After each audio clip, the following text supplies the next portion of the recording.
নমস্কার বন্ধুরা, শখের রান্নাঘরে আপনাদের স্বাগত। আজ আমি তৈরি করে দেখাবো লিচু ডিম। এখানে আমি বেশ খানিকটা পরিমাণে লিচু নিয়ে নিয়েছি। লিচু ডিমটা আমি কিভাবে বানাচ্ছি আপনারা ভিডিওটি স্কিপ না করে শুরু থেকে শেষ অবধি দেখতে থাকুন। প্রথমে আমি লিচুগুলো ধুয়ে নেব ভালোভাবে।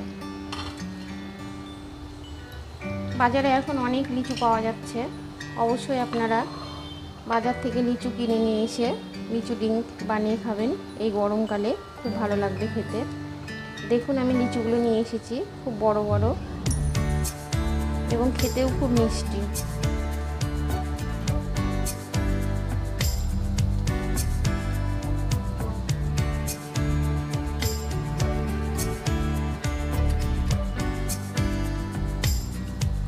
একটা লিচু আমার ছাড়ানো হয়ে গেছে।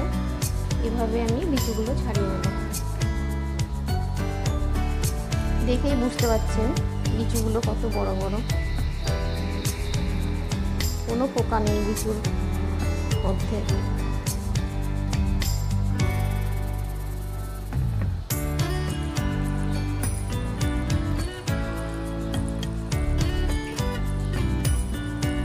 লিচুগুলো আমার ছাড়িয়ে নেওয়া হয়ে গেছে। এবার আমি লিচুর মাঝখান থেকে বীজগুলো ছাড়িয়ে বাদ দিয়ে নেব।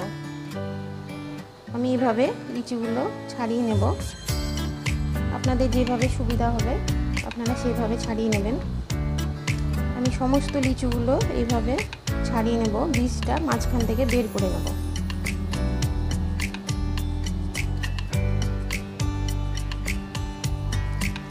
আমার সমস্ত লিচুগুলো থেকে বীজ বের করে নেওয়া হয়ে গেছে। এবার আমি লিচুগুলো একটা মিক্সার গ্রাইন্ডারে দিয়ে নেব।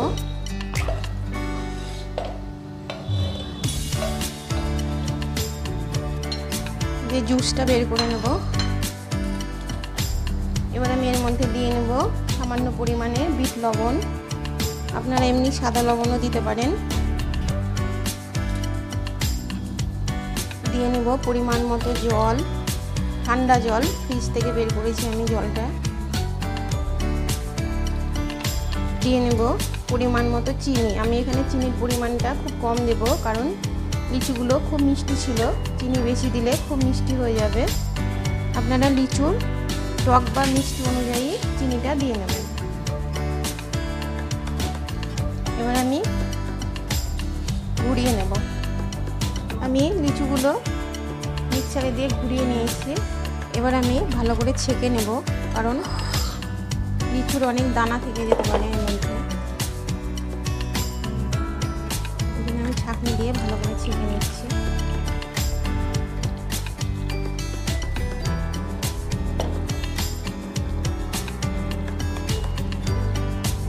লিচু ডিমটা আমার ছেঁকে নেওয়া হয়ে গেছে। দেখুন তলাতে কত লিচুর গাদের মতো পড়েছে।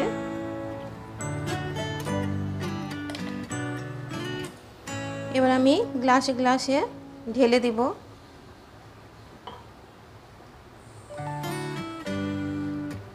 আপনারা আপনাদের স্বাদ অনুযায়ী ঘন বা পাতলা করে নেবেন।